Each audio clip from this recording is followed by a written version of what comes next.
சூரத்துல் பக்ராவை ஓதினால் ஷைத்தான் நுழைய மாட்டான் அப்படின்னு சொல்றாங்க. அதே மாதிரி தபரானியில வரக்கூடிய ஒரு ஹதீஸ், இன்னலி குல்லி ஷையின் சனாமன் வ இன்ன சனாமல் குர்ஆனி அல் பக்ரா, ஒவ்வொரு பொருளுக்கும் ஒரு உயர்வு நிலை இருக்கிறது. சனாமன் என்றால் அந்த ஒட்டகத்திற திமிலுக்கு சொல்ற உயர்த்தி ஒரு மேலான ஒரு விஷயம் இருக்கிறது. குர்ஆனில் மேலான ஒரு விஷயம் சூரத்துல் பக்ராவாகும். வ இன்ன மன் கரஅஹா ஃபி பைத்திஹி லைலத்தன் லம் யத்குல்ஹு ஷைத்தானு ஸலாஸ லயால், யார் இந்த சூரத்துல் பக்ராவை ஒரு இரவு ஓதுறானோ 3 இரவுக்கு ஷைத்தான் நுழைய மாட்டான் அப்படின்னு சொல்லி நபிகள் நாயகம் ஸல்லல்லாஹு அலைஹி வஸல்லம் அவங்க சொல்லி காட்டுறாங்க. எனவே நம்ம வீட்டுல குர்ஆன் ஓதுற பழக்கம், குறிப்பாக சூரத்துல் பக்ராவை நாங்க என்ன செய்யணும், வீட்டுல ஓதக்கூடியவர்களா இருக்கு. அப்ப பக்கம் வச்சு ஓதினா சரி. நிறைய பேருக்கு என்ன வீட்டுல ஷைத்தாண்ட பிரச்சனையா, வளவு காவல் பண்ற இந்த குராபிகளுக்கிட்ட போறது, வளவு காவல் பண்ற இசிமா கொண்டாந்து அடிப்பாங்க, தேசிக்காய கட்டி தொங்க விடுவாங்க.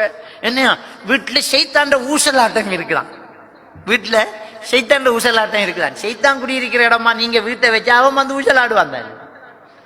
உங்களோட வீட்டுல தொழுகை இல்லை, உங்களோட வீட்டுல குர்ஆன் ஓதுற இல்லை, உங்களோட வீட்டுல நாயை கட்டி வச்சுக்கிங்க, உங்களோட வீட்டுல உருவப்படம் இருக்கு, உங்களோட வீட்டுல என்ன படம் ஓடுது, என்ன வச்சு சிலர் சொல்லுவாங்க ஷைத்தான் குறைக்கு கொஞ்சம் தண்ணி ஓதி தாங்கம்பாங்க. நீங்க ஷைத்தானுக்கு என்ன குறை வச்சு, நீங்க அல்லாஹ்க்கு தானே குறை வச்சு, ஷைத்தானுக்கு ஒரு குறை வைக்கலையே.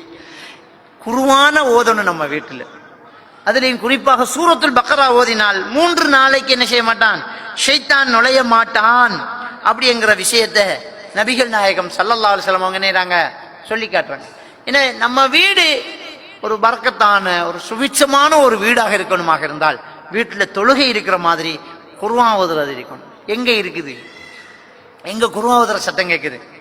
இன்றைக்கு தான் என்ன செய்யறோம், அண்டனாவை போட்டு டிவியை போட்டு வச்சிருக்கு. 24 hours தூங்குற நேரம் போக மற்ற நேரம் எல்லாம் கிட்டத்தட்ட ஒரு 18-15 ஹவருக்கு மேல டிவி ஓடிக்கிட்டு தான் இருக்கு. ஒவ்வொரு நாளும் ஒவ்வொருத்தரை விட்டு அப்படி நிகழ்ச்சிகளை போட்டு வச்சுக்க.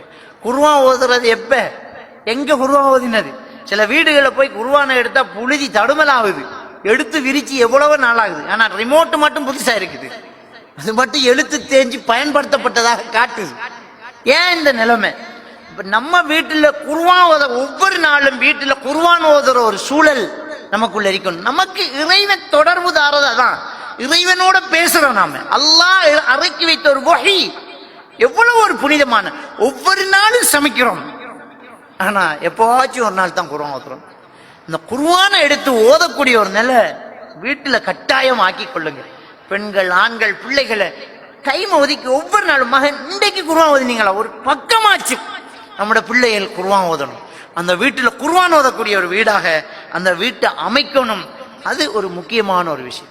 அப்ப அந்த குர்ஆன் ஓதுற வீடாக இருக்கணும். தேவையில்லாத படங்கள், திரைப்படங்கள், நாடகங்கள் இது முசீபத்தா போச்சு. அது நம்ம சமூகத்துல ஈமான் அப்படியே கலைந்தெடுக்குது. ஒரு உள்ளச்சம் பெருமை குர்ஆன் ஓதினா அப்படி இல்லை. அந்நியர்களுடைய நம்ம ஒரு வீட்டை வாடகை கிடக்கிறோம், உள்ளுக்குள்ள ஒரு புத்த சிலை வச்சிருக்குது, ஒரு சிலையை வச்சிருக்குது, ஒரு பூஜை ரூம் இருக்குது. முதல்ல இதை எடுங்க, நாங்க குடியிருக்கிறதுக்குன்னா சொல்லுவோம், நம்ம இதை எடுங்கன்றோம். அப்படியெல்லாம் சுத்தமாக்கிட்டு வீட்டை கட்டிட்டு இருப்போம். டிவியை போட்டு வைக்கிறோம், டிவியில பூஜை தான் நடக்குது, டிவியில அந்த காட்சி தான் போயிட்டு இருக்குது. நம்ம வீட்டுக்குள்ளதான் அந்த பெல் அடிக்கிறான், நம்ம வீட்டுக்குள்ளதான் அர்ச்சனை பண்றான், நம்ம வீட்டுக்கு தான் மந்திரம் ஓதுறான், எல்லாம் போட்டு வச்சுட்டு இருக்கிறோமே. என்ன பறக்கத்து இருக்குது அதுல? ஒரு இணை வைக்கிற ஒரு காட்சியை நம்ம போட்டு ரசிச்சுக்கிட்டு இருக்கிறோமே. அப்ப அது கூடாது. அதை முதல்ல நிறுத்திட்டு நாம குர்ஆன் ஓதக்கூடியவர்களாக நம்முடைய சமூகத்தை நாங்க மாத்தணும்.